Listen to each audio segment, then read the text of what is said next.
All right. So my presentation is on Bear Butte.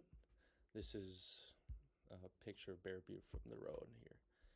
This is a better picture. You can see Bear Butte Lodge right here, and this is right by Bear Butte Lake. Quick facts about it.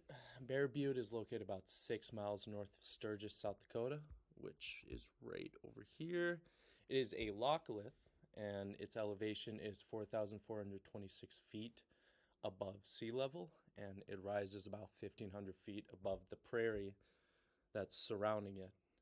It is part of Bear Butte State Park, which is, of course, named after it, and it's right next to Bear Butte Lake right here. And there's a little visitor center over here.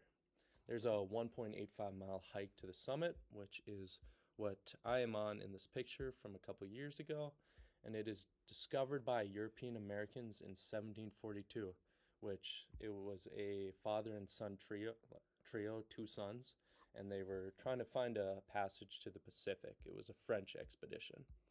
And it's a very sacred Native American site for several Plains tribes. And doing this research, came up with over 10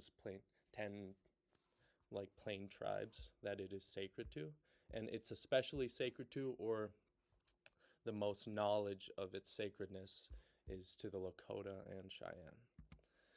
So the regional geology, the Black Hills, which is about 6 miles. Well, actually, it's probably like 3 miles, as you can see from this picture.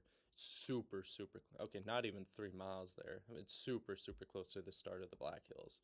But the Black Hills were formed during the Laramide orogeny, which was 70 to 50 million years ago. But Bear Butte is not part of the orogeny that formed the Black Hills. It's a separate thing. It was formed closer to 50 million years ago, but it's a separate thing. And around Bear Butte, the geology is mainly sandstone, shale, and limestone. This is excluding the Black Hills, which has special geology. This is just talking about all this prairie around here. And yeah, and right here at about the S is where Bear Butte is. And this is my favorite part about it, is just the complete flatness and plains around Bear Butte, because it is completely flat for miles and miles, and then out of nowhere, this huge 1,500 foot from like the prairie, just huge butte arises out of nowhere. It is incredible, because it's just driving along the highway and you see that, it's amazing. I love Bear Butte. And Bear Butte geology, it is a locklith, which is an unerupted volcano.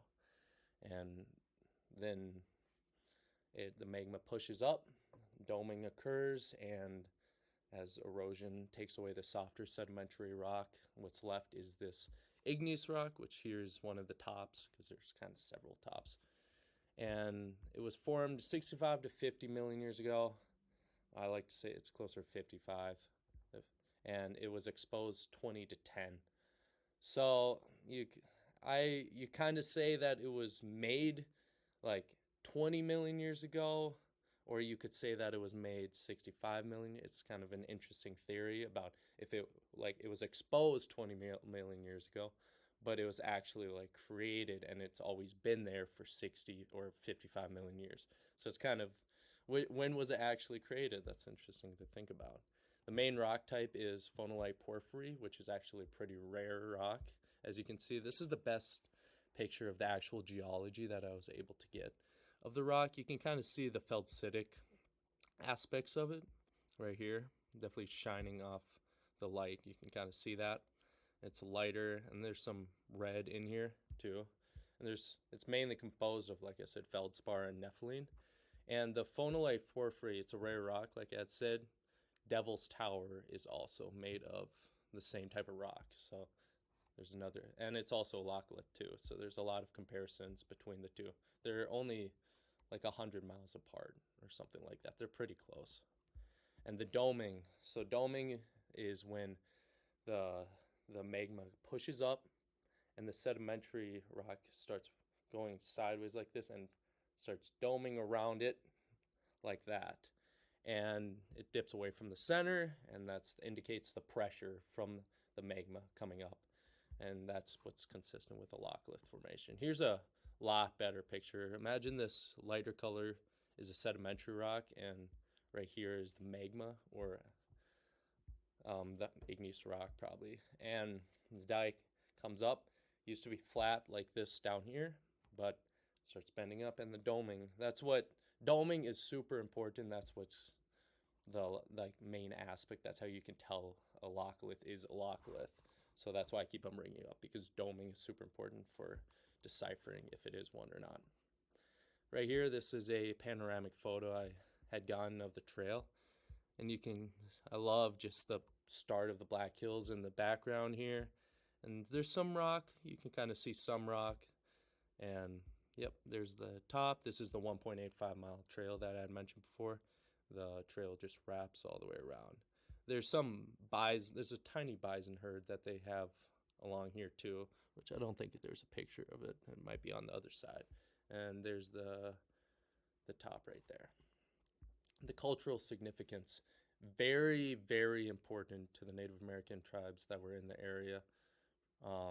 The Cheyenne people, especially, it's an origin story with Sweet Medicine, who was a very important prophet for them, and he climbed it and found an opening into a cave, and on Bear Butte turned out to be a teepee, and inside were great spirits, and they gave him the rules for society. They gave him how to perform religious ceremonies, and they gave him sacred arrows. So this is the origin story, basically. It's comparable to the Christian story of Moses getting the 10 Commandments on the top of the mountain, is what this is comparable to for the Cheyenne people.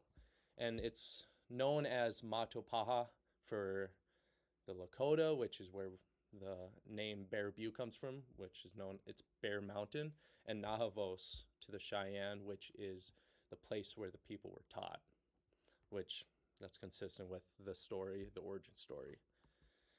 And we'll end with this beautiful, just gorgeous, the completely flat all the way around, and this massive locklith rises out of nowhere. Thank you.